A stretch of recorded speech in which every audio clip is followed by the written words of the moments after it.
Hello, welcome to our fireside chat. Today, Hello. today, Kelly and I, who are the founders of the Embodied Training Institute, are talking about some of our upcoming trainings.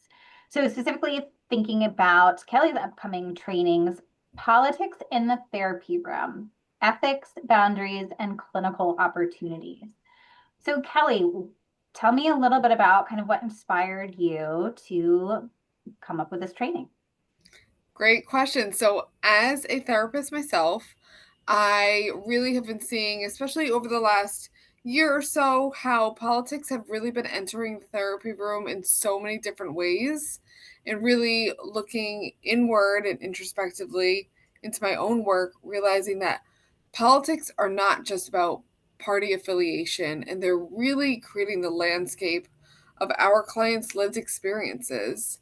And so, understanding that political changes and political decisions that are happening are affecting our clients on a deep emotional level. I was really inspired to make this training to help clinicians move past debating political views and really being able to empathize and sit with a client's lived experience. That is so great. And I know that as therapists, so many of us are experiencing kind of this conflict about how do we talk about politics in a way that's, you know, looking more at the root of kind of why this is coming up for the client and less about kind of our own reactions. So tell me a little bit about knowing that you supervise some different clinicians. Like, what are some of the things that come up, and how have you kind of, with this training in mind, kind of instructed them to kind of move with their own clients? Yeah. So, as a supervisor as well, not just was I inspired to do this training for my own experience as a therapist, I was really seeing clinicians on all different experience levels come to supervision struggling with, I don't know how to respond, or I don't know how to handle what's happening inside myself when politics are coming up in session because believe it or not, we're all human beings and we're all affected in our own ways and our own lived experiences. So a great part of this training will also really focus on how we as therapists can monitor our own reaction in therapy, making sure that we're not, you know, at risk of burning out or doing damage to the client or the client relationship.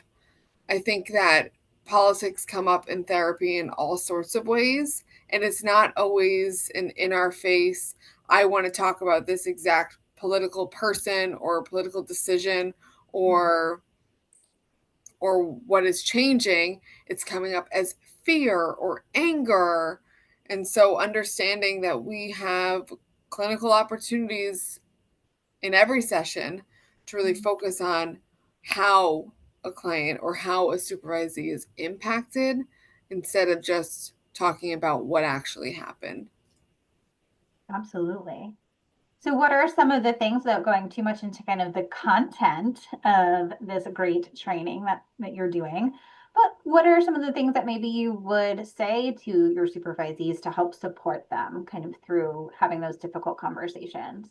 Yeah, as a little bit of a teaser and an invitation to come join the training, we're certainly going to talk about how we can have our own temperature checking throughout a session that's internal. We can talk about how we can use supervision appropriately, different strategies that can be helpful in supervision to really get to the root of what our own political feelings or lived experiences are. Um, Understanding different strategies that are helpful, coping strategies, meditative strategies, lots of different things that we're going to talk about and explore and wonder about in the training. Wonderful. Um, so what is your kind of number one hope that once someone goes through this training, what is like the number one takeaway that, even if the information isn't all gathered in this one opportunity, like what's the take home? I think my take home is increased confidence. I want anyone taking this training to feel any degree more of confidence on how to handle the situation. So when politics enter the therapy room, which they likely will, that you will have some tools in your mind or some strategies, or you can remember my voice encouraging you to go into it, or how to go into it, and what to avoid and what to go into. That'd be my Wonderful. takeaway. That's great. Anything else that you think is important for people to kind of know about your training or, how to sign up, anything of that nature? Well, you could visit our website at embodiedtraining.org. Am I right? And try Embodied Training Institute. Institute.org. See, this is why you're here too. Embodiedtraininginstitute.org. And you could go under our live training opportunities and sign up there. You could also follow us on social media. We are on Instagram right now under Embodied TI. Am I right about that? Yes. Um, and yeah, I think that it's going to be a really great opportunity. I want it to be very collaborative. We're going to talk about ground rules, of course, to make it a safe place and a safe training for everyone, despite your own party affiliation or political views. This is not the training where we're going to talk about individual political views, which makes it a safe place for everybody. So I really hope that people feel inspired to come, feel safe to come, and I hope to see everyone there. Lovely. See you then. Thank you. See you.